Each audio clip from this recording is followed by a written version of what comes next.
Bonjour à toutes, bonjour à tous, vous êtes bien sur les sentiers du réel, je m'appelle Alexis et aujourd'hui on va parler de médiumnité.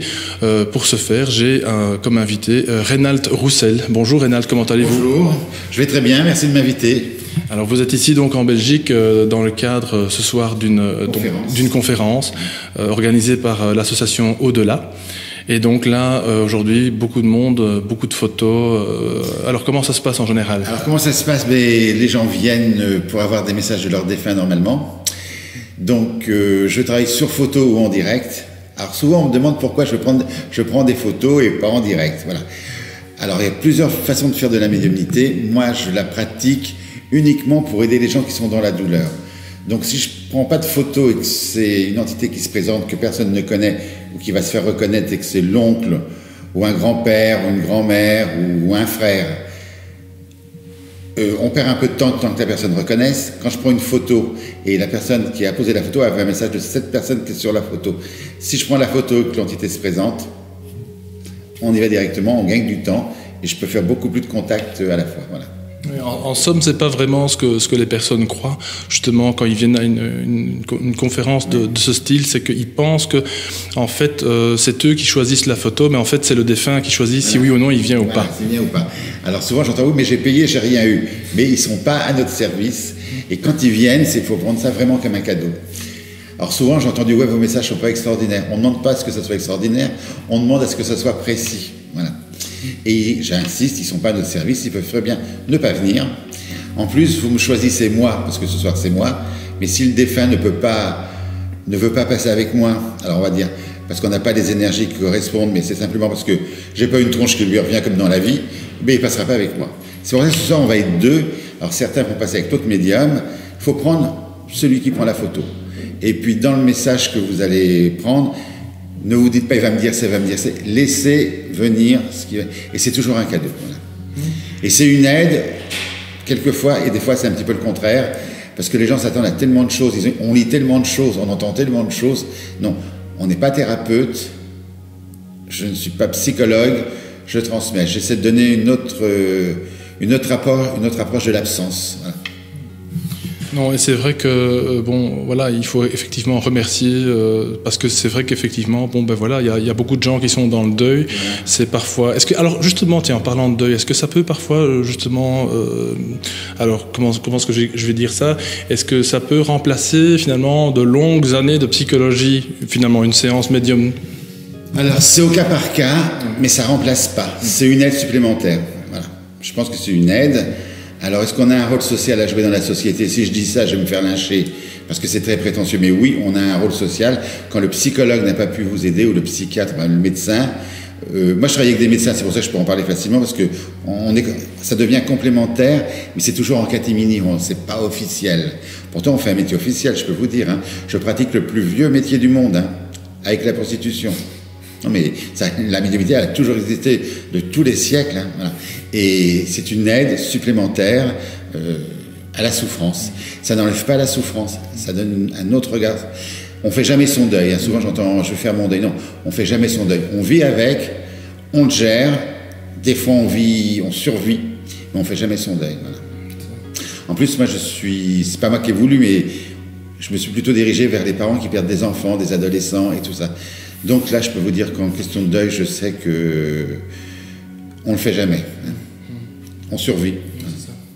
Et donc effectivement, là, vous êtes entre guillemets spécialisé, j'aime pas le mot, mais enfin bon, non, mais spécialisé avec les, voilà, les plus jeunes ou les les plus jeunes en général. Je prends les anciens aussi, hein.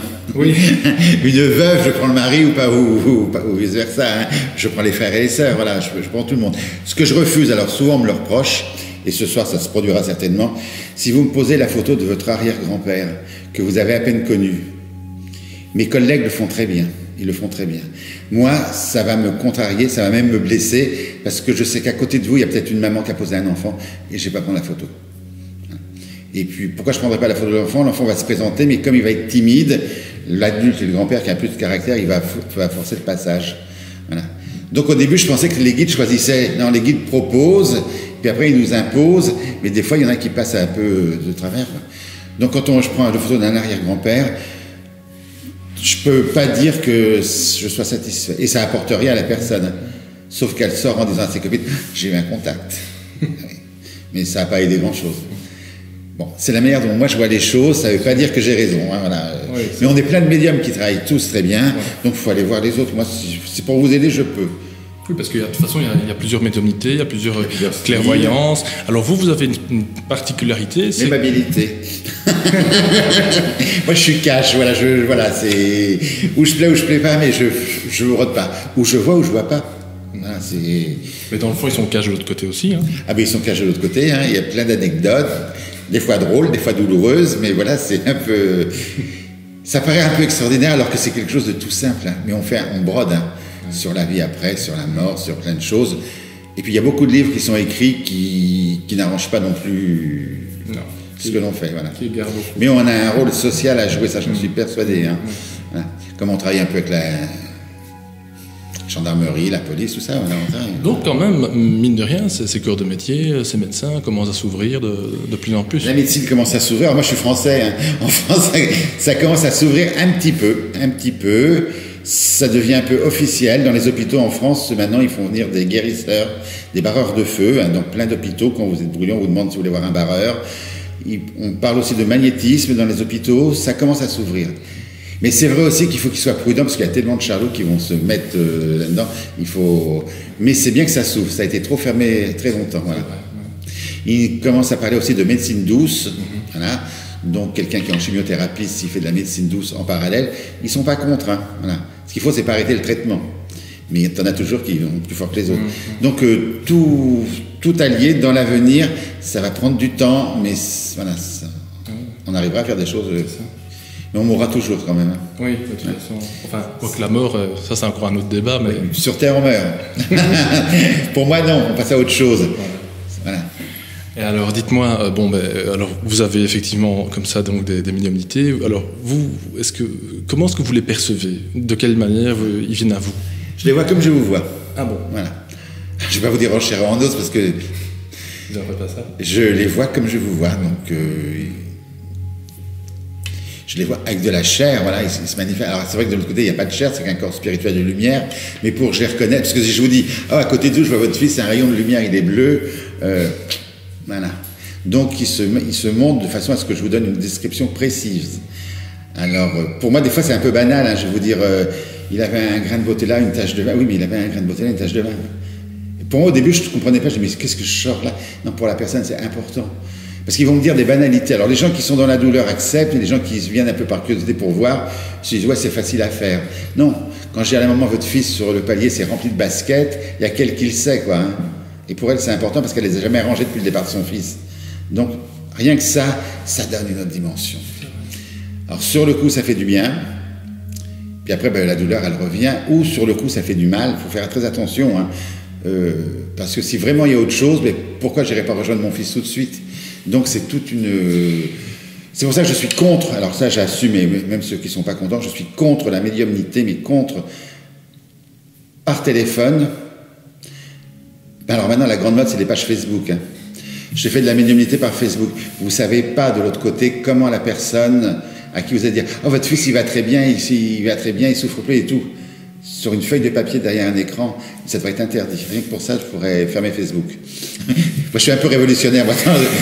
Mais j'ai des personnes qui me disent « Voilà, j'ai eu un contact avec un médium, il m'a dit que... » Et puis on me dit « Oui, mais je l'ai fait sur Facebook. » Ah non. La médiumnité, c'est un respect du médium, déjà c'est face à face, et c'est un respect de son défunt de l'autre côté. On passe, c'est un rapport, hein. Ça dure pas 5 minutes, consultation de médiumnité. Quand elle est en public, c'est fait pour montrer qu'on peut voir. En privé, vous venez en privé, c'est âme à âme, et souvent je dis une conversation, quand ça se passe bien, c'est une conversation à 3. Moi je suis simplement là et je transmets ce qui est dit. Voilà. Donc c'est un moment magique quand même. Voilà. Et alors par contre, qu'est-ce que vous pensez des personnes qui fréquemment reviennent vous voir, toujours avec la même personne, toujours avec la même photo? Alors, ce que j'en pense, il ne faut jamais me demander ce que je pense, parce que je ne pense pas comme tout le monde. Mais ça, sur ce sujet-là, je peux vous répondre. Moi, je les prends, alors quand ils viennent en salle plusieurs fois, à chaque fois avec la même photo et tout, comme je reconnais la photo, je ne la prends pas. Je dis non, voilà. Je laisse la place aux autres. Maintenant, s'ils veulent venir me voir chez moi en privé, je les prends 2 fois. Une fois, et encore, je me demande si son frère recevoir le message, comment ça va se passer. Et éventuellement 2 fois avec 1 an d'intervalle, et c'est tout. Alors après, c'est à eux de prendre leur responsabilité. Si on en voit un autre, ben voilà. Ce qu'il faut, c'est les protéger de ne pas tomber dans l'addiction. Mais quand on est dans la douleur, parce que ça fait 30 ans que je fais ça, donc je sais que des fois c'est très dur quand même. Elle ne veut plus me prendre, je vais aller chez... C'est très dur, c'est au cas par cas. Et paraît-il en plus qu'on les retient un peu plus de l'autre côté. Ça, c'est une légende. Hein. Pour moi, c'est une légende. On ne retient personne. Hein. De l'autre côté, ils sont dans leur liberté à eux. Mais bon, j'ai pas la science infuse. Je fais partie des 5% qui disent qu'on ne les retient pas. Non, on ne les retient pas. Okay. Ils veulent passer ou ils passent pas, mais on ne les retient pas. Et de toute façon, c'est toujours eux qui choisissent. C'est toujours eux qui choisissent. Qu'est-ce qu'on peut faire pour eux? Ben justement, essayer de revivre, survivre. Voilà. Parce que souvent, les mamans, parce que j'ai affaire à beaucoup de mamans, les papas, les mamans viennent et les papas viennent tout seuls après, mais jamais en deux, parce que la douleur, elle n'est pas la même. Elle est aussi forte des 2 côtés, mais c'est géré différemment. Et les mamans me disent, qu'est-ce que je peux faire? Quand je leur dis relever, essayer de revivre, là, c'est terrible. Hein. Parce que l'enfant qui part avant les parents, voilà, c'est ça qui est incompréhensible. C'est pas la logique, hein. Mais ça, je n'ai pas le mode d'emploi, donc je n'ai pas d'idée là-dessus. Voilà, ça fait partie de... Alors, un petit flashback rapide, comment est-ce que ça vous est arrivé, ça? La question qu'on vous pose sûrement tout le temps. Oui, que je répète toujours. Tu vois, je réécouter des interviews que j'ai faites, je suis fier de moi parce que je n'ai pas changé d'iota. Parce que j'ai entendu des interviews où, avec les années, ça change un peu, ça s'enrobe. Eh ben moi, non. Alors, ça m'a pris à l'âge de 5 ans, dans une église. Alors, pourquoi dans une église? J'allais pas pour prier, j'allais pour jouer, parce que j'étais un gamin qui était plutôt solitaire. Ça me fait rire, je répète à chaque fois. Mais bon, j'allais pour jouer dans l'église, je jouais. Là, je vais sortir un livre l'année prochaine où je rencontre un petit peu plus dans cette église. Mais je jouais. Je voyais la fille qui faisait de l'harmonium. Je trouvais qu'elle ressemblait à la femme de Liv Popeye. Vous voyez que j'étais pas là pour prier. Lorsqu'une statue s'est mise... Enfin, il y a un monsieur qui est descendu d'un socle et donc la statue a pris forme. Voilà. Et c'était une statue de curé, donc dans une église, c'est tout à fait logique. Donc moi, j'ai pas eu peur, j'ai parlé. Simplement. Ça s'est produit sur plusieurs jours. Et puis le 5e jour, je l'ai quand même dit à ma grand-mère. Là, je change la version, parce que d'autres fois, je disais à la grand-mère. Non, j'y suis allé plusieurs fois. Et puis, parce que c'est aussi douloureux pour moi ou émouvant. Hein. Je suis retourné dans l'église où ça s'est passé récemment pour voir un peu. Quand on est enfant, on a une image de l'église. Et là, je trouvais que c'était tout petit. Je trouvais ça grand. J'ai dit à ma grand-mère, voilà, j'ai vu. Ben, elle m'a dit, c'est pas grave. Elle m'a emmené chez la guérisseuse du village, parce qu'à la campagne, il y a toujours la sorcière du village. On m'a mis à l'huile de foie de morue pendant 6 semaines. Pour plus que je voie. Je voyais toujours autant, hein, mais je ne disais plus rien. Et puis après, j'ai grandi avec ça sans aucun problème. Hein. J'étais un enfant solitaire, je n'étais pas solitaire, je jouais avec des enfants de l'au-delà. Alors, pour ceux qui connaissent la médiumnité, ça va leur sembler normal. Les gens qui vont écouter cette vidéo pour la première fois vont dire « Voilà, elle est un peu frappadingue, monsieur. » Mais non, je suis pas frappadingue, j'ai vécu comme... J'ai eu la chance d'avoir des parents ou de naître à une époque, on ne m'a pas emmené chez le psy. Parce qu'à notre époque, j'entends plein de personnes qui me disent « Mon fils, il me dit qu'il entend des voix ou il voit. » Oui, les enfants sont très ouverts, donc ils voient. Il ne faut pas les traumatiser, il faut dire « Oui, ça ne change rien. Oui, il voit. » Qu'est-ce que tu vois? Mais c'est bien, voilà, tu vois, et ça se passe tout seul. Mais si on commence à les emmener chez un psy, qui est un peu fermé, moi j'ai eu la chance, mais à l'époque c'était à la campagne, donc il n'y avait pas de psy, et puis j'ai rien dit, on m'a laissé vivre comme ça. Sauf que de temps en temps, il y avait des choses très drôles qui arrivaient, quoi. Donc si je comprends bien, tout le monde a finalement ce don à la naissance. Alors, ce n'est pas un don. Ah. Ce n'est pas un don. C'est une faculté que tout le monde a. Et ça se développe étant jeune et ça se referme vers l'adolescence, où ça reste ouvert. Voilà. Mais c'est... Le mot don, c'est quand même quelque chose qui dure depuis des années. J'ai le don. Non, on est tous identiques, voilà. Après, on a la facilité de le... J'ai le don de le faire. Moi, en salle, je le fais facilement. À chaque fois, j'ai toujours très peur, mais une fois que ça démarre, c'est... Donc on dit, ah ouais, il est sympa ou il est désagréable, mais j'ai le don. Oui, j'ai la facilité de le faire. Mais non, c'est une faculté. Voilà.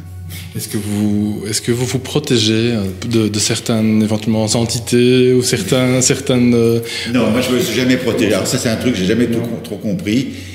Mais enfin, ils aiment bien le sensationnel. Beaucoup de gens. Non, moi je me suis jamais. Je sais même pas alors pourquoi se protéger de qui, de quoi. Donc je me suis jamais protégé, jamais. Non. Non, Et au quotidien, comment est-ce que vous le vivez? Parce que en fait, en faisant vos courses, comme tout je ça... vis là, moi, là, je suis hyper décontracté. Quand je les vois, je dis c'est pas l'heure, quoi. Quand je fais mes courses, non, c'est pas branché en permanence, ça. Si, hier, je suis allé au restaurant avec des amis que vous connaissez, et d'un seul coup, à table, pof, ça s'est ouvert. Ah ben, on y a été, c'était intime et tout. Donc, je l'ai fait en rigolant, j'ai dit, voilà, je vais faire la bonne aventure, et je lui ai donné des petits messages qui étaient hyper précis pour les gens, hein. Mais je l'ai fait naturellement, quoi. Mais non, je ne suis pas dérangé, puis avec le caractère que j'ai, on vient pas me déranger. Non, je le vis normalement, il n'y a pas de... Ouais, voilà. Où je le vis anormalement, c'est quand ça m'est imposé, qu'on me dit, voilà, la dame là-bas, il faut aller lui dire que son mari, il va bien et qu'il la remercie. La dame, elle ne me connaît pas, comment je l'aborde? Ça, c'est quelque chose qui m'a posé beaucoup de problèmes. Je touche du bois, il y a longtemps que c'est pas arrivé, pourvu que ça n'arrive pas. Mais je me débrouille, j'y vais. Ouais, c'est vrai que ça peut être troublant pour certaines personnes, en plus. Oui, mais à partir du moment où ils décident de le faire, c'est que de là-haut, ils savent que la personne, même si ça ne fait pas effet tout de suite, ça va faire après. On a besoin. Ouais. Ça m'est arrivé une fois dans un bus, vous savez, quand on va passer un examen, qu'on est un peu angoissé, ça peut changer toutes les analyses. Voilà. Donc on me disait, la dame là-bas, elle va passer un examen pour le foie, elle est tellement angoissée que ça va fausser l'examen, il faut aller lui dire, mais je la connaissais pas, cette femme. J'y suis allé, hein, elle m'a insulté dans le bus, je suis descendu avant tout le monde. Mais après, j'ai su, quand elle était arrivée à l'hôpital, ça avait fait un petit truc psychologique sur elle, et ça s'est bien passé. Mais c'est moi qui ai assumé le truc. Hein. Ou quand on se trompe, on fait une erreur en médiumnité, souvent c'est pour protéger la personne. Alors c'est nous qui prenons, mais on est là au service, donc... Vous êtes vraiment des missionnés, si je puis dire. Missionner. C'est un grand mot. Moi, je trouve que c'est un grand mot. En plus, je sais faire que ça, je ne sais pas faire autre chose. Hein. Donc, missionner... oui, c'est... Non, oui, je sais, je suis très embêté avec ce mot. Ah, religieux, hein, missionner dans... Mais je suis un peu embêté, parce qu'il y en a, mais c'est votre mission. C'est votre mission, vous ne pouvez pas faire autre chose. Bon, je ne sais pas faire autre chose, mais je saurais apprendre autre chose, parce que je ne suis pas idiot. Mais ma mission, je dois faire que ça, non. Voilà. Ça, non. Alors, on parle depuis là tout à l'heure, donc, de la médiumnité avec les humains. Est-ce que vous le faites de temps en temps avec les animaux aussi? Oui. Alors j'ai fait plusieurs séances parce que les animaux, ils ont... Ça c'est mon chien, il y en a un sous la table qui fait du bruit. Et voilà. Les animaux, ils ont une âme comme nous. Donc au moment où ils meurent, ils partent de l'autre côté dans un plan.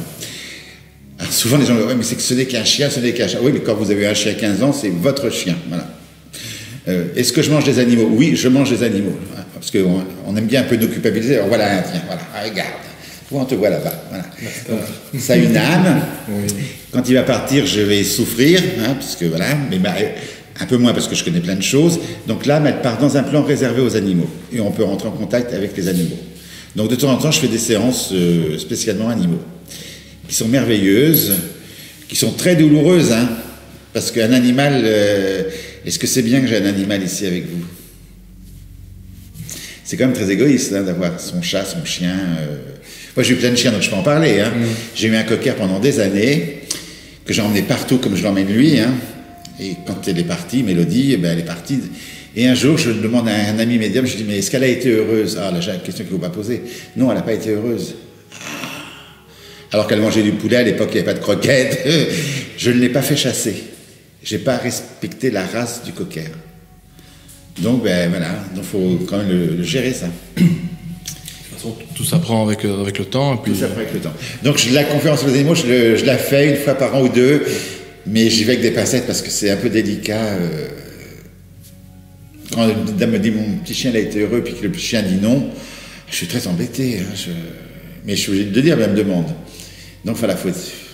Est-ce que d'après les témoignages que vous avez, les contacts de temps en temps, est-ce que vous pensez que on les retrouve? On les retrouve. S'ils ont été heureux, on les retrouve. Hein. Il est évident que le chien, alors je suis désolé si les gens vont écouter cette vidéo, le chien de concours qui a été dressé, brossé, qui s'est jamais roulé dans la boue parce qu'il fallait la première médaille, même si c'est votre chien que vous avez aimé, de l'autre côté, il rejoint l'espace. C'est très délicat les animaux, hein. C'est vraiment... Mais vous savez, il y a des gens qui sont... Et le moustique, il est né pour être claqué, donc il sait, voilà. J'ai aucun scrupule avec ça. Alors, est-ce que vous pensez que, pour les auditeurs qui nous écoutent, est-ce que vous pensez que de temps en temps, nos morts, entre guillemets, encore une fois, j'aime pas ce mot-là, nous font des signes, nos invisibles nous font des signes? Oui, ils font des signes, ils en font. Oui. Alors, il y a signes et signes, hein. Oui. Faut pas s'en inventer, hein. Moi qui suis mieux placé que vous, j'en ai pas beaucoup, hein. Ah non? Non, mais non, parce que je sais, donc ils n'ont pas l'effort de faire. Quand on leur demande de faire un signe, ils font un effort pour venir, mais... Alors des signes, il y en a des multiples. Alors, dans les salles, ce soir, il y en a qui vont me dire, est-ce que mon mari m'a fait un signe? Si vous me demandez est-ce que votre mari vous a fait un signe, vous doutez déjà. Le mari, il a fait l'effort, et vous, ça vous plaît pas. Quand on a un signe, on le sait au fond de soi. Il n'y a pas besoin de demander. Bon, on se rassure toujours parce qu'on est humain, mais on le sait au fond de soi, quoi. Alors si je suis pas dans un état bien et que je vous dis non, c'est pas votre mari, dans quel état vous êtes? Ça casse tout. Non. Le signe, on le sent au fond de soi. Mais ils font des signes, oui, de multiples. Les ampoules qui craquent au plafond, c'est pas forcément un signe, comme ça peut être un signe. Voilà. Tout dépend de la synchronicité, voilà, du moment présent, de la personne, du caractère, etc. Alors Reynald, est-ce qu'il vous arrive d'entendre des gens encore douter finalement de la médiumnité, même après vous avoir vu au moins une fois ou deux, parce que bon... Oui, j'entends que ça. Okay. Voilà, pratiquement. Alors il y a les adeptes, hein, il y a les fanatiques de Reynald Roussel, les fanatiques de mes collègues, hein, des mordus. Puis il y a les sceptiques qui sont... Alors, en plus, il n'y a qu'en France. En France, ils sont très méchants envers les médiums. Il y en a, il veut me tuer parce que je vis du malheur des gens. Ils sont très sceptiques. Alors, le père Brune m'a dit une fois, Reynald, il n'y a plus de preuves à donner. Il y a tellement de preuves qui ont été données, même si ce n'est pas scientifique, avec toutes les preuves qu'il y a, ça n'a pas besoin d'être scientifique. Voilà. Donc, oui, les gens doutent encore. Alors, je les défends quand même. Hein. C'est bien de douter. Il ne faut pas tout gober non plus. Hein, voilà. Mais quand on m'a vu, moi et mes collègues, hein, parce que je ne parle pas comme mon nom, je parle au nom de la médiumnité. Hein. Bien sûr. Je peux aussi, je donne pas de nom parce que si j'en oublie un, ils vont faire la gueule, ils sont un peu susceptibles. Mais tous les collègues qui me connaissent, avec qui on a des rapports, je parle, voilà, on n'a rien à prouver, hein, parce que la personne qui consulte veut la preuve de la preuve. Non, la preuve de la preuve, c'est dans le texte. Au moment où on vous dit quelque chose, il n'y a que vous qui savez. Une petite bricole, mais ça vous, voilà, c'est le signe. Après, on n'est pas forcé de vous convaincre, je ne suis pas là pour vous convaincre, je suis là pour vous dire qu'il y a autre chose, un peu comme Bernadette Soubirous, hein. Elle est chargée de le dire, moi je suis chargé de vous dire qu'après il y a autre chose qui existe, et après vous en faites ce que vous voulez. Hein, voilà. Mais en France, il y a une hargne contre les médias, après en France, depuis qu'il y a des forums, enfin, ça doit être calmé, les forums où chacun débite son truc. Alors au début j'avais ma dose là-dessus, là ils sont un peu calmés, là, mais au début j'ai été chargé. Voilà. Un exemple. J'ai dû me disputer avec une femme l'année dernière, mais c'est anonyme, je ne la sais pas. Elle a monté un montage vidéo sur YouTube que je n'ai pas fait enlever parce que je trouvais que ça servait, c'était très bien que les gens voient. Après, c'est aux gens de faire leur discernement, de gober ce qu'ils voient ou vraiment de me voir. Cette dame, elle a pris plein d'extraits de conférences. Oui, je l'ai vu. Voilà. Où j'entends dire, vous mettez le parfum de votre fille, vous mettez le parfum de votre fille, vous mettez le parfum dans toutes les villes. Dans toutes les villes de France, toutes les mamans qui perdent leur fille font ce geste facilement, voilà. Elle a pris que ça, elle a pas pris les termes où ça allait profondément, hein, voilà. Donc je me dis, je la laisse pas. Je dis, je la laisse, après c'est aux gens de faire le discernement. Et depuis qu'il y a eu cette vidéo, ça m'a amené encore tout à des gens nouveaux pour voir vraiment si j'ai la même chose. Mais ça, vous perdez votre enfant, vous sentez son parfum, vous touchez son t-shirt, le truc logique, mais dans tout le reste. Voilà, ça, ils ont coupé ça. Il faudrait dire qu'en fait, on est un peu tous humains et que donc, fatalement, il y a certains mœurs qui sont exactement les mêmes. Mais il n'y a qu'en France qu'il y a cette hargne contre le médium. En Belgique, on en a certains aussi. Mais quand j'ai la France, alors en Europe. Hein, voilà. Si on va au Canada, alors ils sont un peu allumés, donc ils croient à tout, ils croient à tout. Voilà. Mais c'est bien aussi qu'il y a du discernement. Mais il ne faut pas être méchant pour autant. Hein. L'autre qui veut m'égorger parce que... Voilà. Ah oui, c'est très complexe, hein, la médiumnité. Voilà. Qu'est-ce que vous pensez? Alors là, c'est une question qu'on vous a peut-être jamais posée, mais moi qui suis un petit peu dans le milieu, entre guillemets, qu'est-ce que vous pensez des personnes qui font donc des enquêtes du paranormal dans certaines maisons et qui repartent avec des preuves, hein, comme je dis toujours, des preuves scientifiques. Ils veulent toujours avoir la preuve qu'il y a quelque chose de l'au-delà. Je sais qu'il y a des équipes qui sont plus déontologiques, puis il y en a d'autres qui le sont moins. Qu'est-ce que vous pensez la plupart du temps? Soit je me fâche avec tout le monde, On peut dire les deux réponses. Hein. Oui. À quoi ça sert aller dans un château avec une lampe électrique, un rayon laser, et dire à l'esprit « fais signe, c'était là, fais signe, c'était là, fais signe ». Mais toutes les églises qui font ça, ça, aucun intérêt. Et en plus, ça nous dessert. Ouais. Voilà. Après, ceux qui vont dans des lieux qui ont été habités et qui recherchent... ouais, ma foi. Parce que c'est ce que je dis souvent. Chasseurs de fantômes. Oh là là, ouais. Je vais me faire des aveux parce qu'il y a des chasseurs de fantômes. À quoi ça sert de les chasser en plus qui ne sont pas avec la robe blanche et le truc. Hein. Alors je les juge pas, hein, c'est leur prince, c'est leur truc. Non, okay. Je vous pose la question parce qu'en fait, la plupart du temps, malheureusement, beaucoup vont pour le sensationnel. Oui, et finalement, alors s'il y a des âmes qui sont soi-disant coincées là sur place, malheureusement, il n'y a personne pour les décoincer. Et je trouve ça un peu dommage. Vous avez déjà vu une âme coincée? Moi, j'en ai jamais vu en 30 ans des âmes coincées. Ça, c'est le truc. C'est une légende. Dans le paranormal, et moi, je ne travaille pas dans le paranormal, je travaille dans le normal, mais dans le paranormal, comme dans tous les métiers, il y a des modes. Donc, il y a la mode de ceci, il y a la mode de cela. En ce moment, il y a la mode dont passent les âmes de l'autre côté. Voilà. Moi, je n'ai jamais vu d'âme coincée. Je suis désolé. C'est déjà positif, alors. Hein. Mais je ne détiens pas ma vérité. Peut-être que je ne suis pas assez évolué spirituellement pour capter tout ça. Voilà, donc j'ai un peu de mal avec ça. Chacun son truc, comme on dit. Chacun son truc, voilà. Mais je respecte pas la personne qui... Je ne respecte pas... La démarche de... Pour 150 €, je vais vous faire passer de la tata dans la lumière. Alors je vous paye et vous me rappelez, je vous dis tata, elle est montée. Elle est montée dans la lumière. Ça, j'ai un peu de mal. Ça nous dessert, mais ça nous dessert. Mais il n'y a que ça, hein. C'est important à dire, ouais. Et puis, plus c'est sensationnel, plus il y a des gens qui se font avoir... Non. Ouais. Alors, ils appellent ça les passeurs d'âme, parce qu'on va prononcer le mot carrément. Il y a des vrais passeurs d'âme, bien sûr, il y a des vrais. Mais le vrai, ils ne se vendent pas. Déjà, il n'écrit pas sur Facebook « Je suis passeur d'âme ». Déjà, ça se fait par bouche à oreille. Et puis, c'est fait naturellement. Voilà. Et on est tous passeurs d'âme. Hein. Quand on envoie de bonnes pensées à une âme, on a perdu le côté un peu sacré du deuil. Avant, il y avait le deuil, à mon époque, parce que je ne suis pas tout jeune, quand la personne mourait, de mon pays, en France, on mettait le corps à la maison, il y avait toute la famille qui venait. Psychologiquement, ça faisait un truc. Après, il y avait la messe, alors on n'y croit pas, mais il y avait la messe, la célébration. Il y avait les 30 jours après la messe, on faisait une messe, on mettait une bougie pour faire monter l'âme et tout ça. Et voilà, et ça, on peut le faire encore soi-même sans faire tout le cérémonial, envoyer de bonnes pensées à l'âme. Voilà. Bon, c'est mon point de vue, hein. Bon, une question peut-être un peu plus épineuse. Est-ce que par rapport, ça me vient comme ça. En fait, je prépare aucune question. Voilà, comme ça, on le sait. Qu'est-ce que vous pensez des incinérations ou des enterrements? Est-ce que les âmes, de temps en temps, disent leur avis là-dessus ou pas?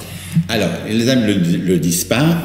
Mais mon point de vue personnel, c'est que ça n'a aucune incidence sur le corps. Moi, ça aura une incidence sur le mien parce que j'ai été élevé là-dedans. 3 jours sur mes 4 jours, là. Et puis, comme c'est le week-end maintenant, s'ils partent avant, je vais rester que 2 jours. Non, ça n'a aucune incidence. Puis dans l'autre religion, on brûle le jour même. Où ça a une incidence entre l'incinération et la mise en terre, alors ça je l'ai vécu, c'est que... Et c'est pas drôle, hein, ça va faire certainement rire des gens, mais la veuve qui vient me dire, au bout de 10 ans, qu'est-ce que je fais de mon mari? Il est dans l'air, qu'est-ce que j'en fais? Ou la maman qui me dit, c'est mon fils, mais je peux pas le jeter à la mer. Il y a une accroche un peu, peut-être matérialiste, un peu trop, peut-être. Et puis c'est votre enfant, c'est votre mari, c'est votre frère qui est en poudre. Vous pouvez pas le déposer au jardin des souvenirs. C'est pas notre culture. Henri n'est plus là, hein. Ça, on est bien d'accord. On est bien d'accord, il n'y a plus rien. C'est pas notre culture. Mais voilà, il y a... Donc moi, je suis partagé, je sais pas. Moi, si on me demande ce que... J'en ai pas l'année. Et tu veux t'incinérer ou... Honnêtement, je sais pas. Pas encore. Et puis je crois que je ne serai jamais jusqu'au bout. Et puis c'est pas des choses qu'on pense. Et puis c'est pas des choses qu'on pense. J'y ai déjà pensé quand même. Parce que malgré tout, vous êtes quand même un bon vivant. C'est ça qui était important de dire. J'aime la vie, oui. Je ne vis pas avec la mort. Hein. Non, voilà. Je côtoie la mort tous les jours, mais je suis... Non, je suis un bon vivant. Est-ce que ça vous aurait aidé justement à vivre mieux votre vie ici terrestre, oui. en connaissant? Oui. qu'il faut vivre le moment présent. Là, je passe un moment présent avec vous, c'est bien. Vous seriez désagréable, je me lève, j'arrête tout. Hein. Je l'ai déjà fait, hein, oui. Avec des intervieweurs qui tu te casses, quoi. J'ai plus de temps à perdre, ma vie, puis en plus, maintenant, j'arrive vers la sortie quand même, hein. Mais être conscient. Non, vous êtes déjà oui, mais j'arrive vers la sortie. Donc, je profite du moment présent, et puis un maximum, quoi. Hein. Je me prends plus la tête. Alors, rien ne nous appartient. Je ne suis pas jaloux, rien m'appartient, j'ai des belles choses, mais je sais que demain ça peut être retiré. Je ne suis pas attaché à des choses. J'ai vu le moment présent, voilà. Et voilà. J'essaie de respecter mon corps, de ne pas trop l'abîmer. Et encore, je ne fais pas de cadeaux. Hein. Mais voilà, j'essaie de pas aller trop vite pour... voilà. Ça m'a appris des choses comme ça. Quoi. Et justement, le jour où... Il faut s'aimer vivant. Et... Parce que combien... Il est parti, j'étais pas au pied de son lit quand il est mort, j'ai pas été gentil avec. Il faut s'aimer vivant, mais on peut pas s'aimer. Moi, j'aime pas tout le monde, hein. Je suis désolé. C'est impossible. Ah, mais c'est impossible. Comme que les gens me disent, il y en a qui me disent, je vous déteste, mais je comprends. Je comprends. Ils n'ont pas besoin de me le dire, je sais très bien. Quelque part, ils vous aiment en vous disant ça. Voilà, oui. Non, il faut profiter de la vie un maximum. Voilà, il faut essayer de respecter tout le monde. De pas chercher la petite bête. Alors justement, vous évoquiez le jour où vous arrêtez. Est-ce qu'il y a quand même quelque chose qui va vous manquer? Est-ce que... Le jour où j'arrêterai, oui, ça va me manquer. Je pense que j'arrêterai pas définitivement, mais ça fait 30 ans que je fais le nord, le sud, l'est, l'ouest, à droite, à gauche. Je ralentirai, je continuerai peut-être comme ça, mais je ferai plus de grandes... Puis place aux jeunes, il y a des jeunes médiums qui arrivent qui sont 100 fois mieux que moi, il faut leur ouvrir les bras.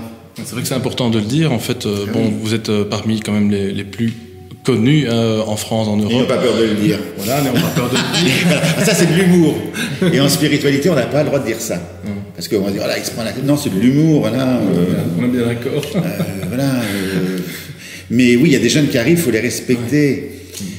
Et, ah oui, mais je veux que ça soit vous. Non, les jeunes, j'ai été jeune, on m'a aidé. Il y en a que j'ai essayé d'aider, il y en a que je suis pas arrivé parce que ils sont plus forts que moi, donc j'ai plus rien à leur apprendre. Voilà, voilà c'est tout un... Vous croyez qu'on est en train d'arriver dans ce qu'on appelle un nouveau paradigme au niveau de la spiritualité, qu'il y a quelque chose quand même qui change, pas au niveau mentalité uniquement, mais au niveau vibration, peut-être. Ça peut-être un peu des mots pompeux, mais... Je ne saurais pas vous répondre. Non, je sais pas. D'accord. Des fois, je vais vous dire oui, puis je vais voir un truc dans la rue, je vais me dire, mais on n'a rien compris. On va dire, oh, c'est un cas, oui, mais c'est beaucoup de cas quand même. Je sais pas. Je sais pas. Ok. Donc, effectivement, donc, place aux jeunes, quoique on reste jeune toute notre vie. Hein. Oui.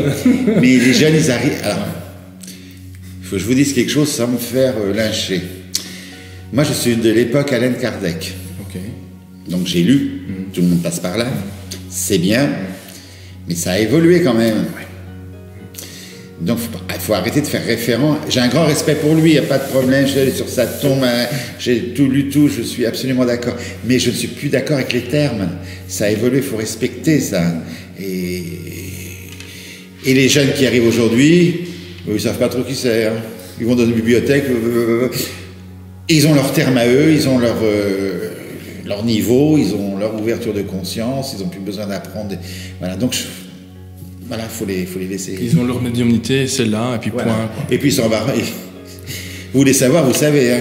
Moi, quand vous me posez une question un peu délicate pour un deuil, je vais vous répondre ce qu'on me dit, mais je vais... Encore, moi, je suis pas délicat. Hein. Mais déjà, donc, tu veux savoir, tu sais. Hein. C'est ça que certaines personnes sont parfois effrayées par votre soi-disant caractère de gros ours. Mais finalement... Je me protège, sinon je me fais bouffer. Hein. Non. Est-ce que vous pouvez couper justement votre canal ou pas du tout? Ah oui, là je vous parle, c'est coupé là. Hein. Okay. Ah, là, c'est... Donc c'est comme le micro si je coupe? Voilà, je coupe. Voilà. Okay, là je vis le moment avec vous. Je ne pense pas ce soir qu'il y a 150 personnes, sinon je ne vis pas. Hein. Là je suis avec vous. Sinon ça devient vite invisible, je suppose. Ah, oui, voilà, oui. Et puis si vous me demandiez une question pour le réouvrir, ça ne s'ouvre pas comme ça non plus. Hein. C'est pas un bouton. J'ai fait que peut-être c'est presse bouton. Hop. Je suis presse bouton, t'appuies sur le bouton, ça se met en route. Non. C'est... Bon, en tout cas, un grand merci pour cette interview. Et... Ça m'a fait plaisir. C'est vrai. J'ai fait beaucoup d'interviews dans ma vie. J'en ai fait pas beaucoup qui sont sympathiques. Ah. Voilà. Donc vous faites partie. Vous n'êtes pas le seul. Hein. Ah j'espère. Et t'en as beaucoup qui feraient mieux d'apprendre à interviewer. Hein. C'est un métier. Oui. C'est un loisir, ça s'apprend, c'est voilà. Donc merci à vous. C'est une passion. Et en tout cas, je ne vais pas dire bonne chance pour ce soir, mais surtout... Jamais bonne chance. Jamais bon bonne plaisir. chance. Bon plaisir. Bonne chance, bonne chance. Oui. Bon plaisir à ce qui va vous arriver. Et de toute façon, c'est là-bas qu'ils vont faire la file, à ce qui paraît. Ben voilà. Allez, merci beaucoup. Merci à vous. Merci Rénal, de voir. À bientôt. À bientôt.